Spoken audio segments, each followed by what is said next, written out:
अम्बे नारायण देवी नारायण लक्ष्मी नारायण भद्रे नारायण अम्बे नारायण देवी नारायण लक्ष्मी नारायण भद्रे नारायण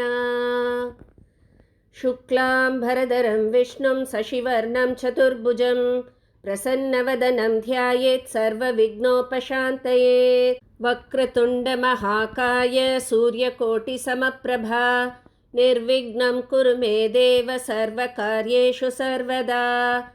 श्रुतिस्मृतिपुराणानाम् आलयं करुणालयं नमामि भगवत्पादं शङ्करं लोकशङ्करम् भारती करुणापात्रं भारती पदभूषणं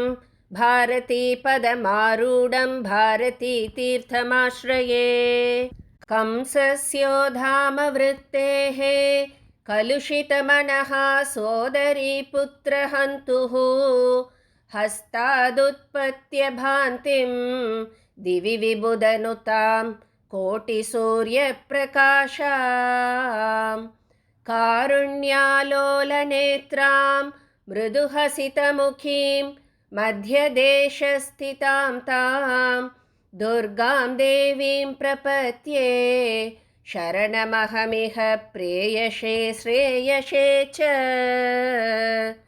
दुर्गां देवीं प्रपद्ये शरणमहमिह प्रेयसे श्रेयसे च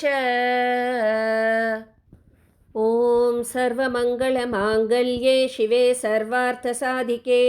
शरण्ये त्र्यम्बके गौरि नारायणि नमोऽस्तु ते।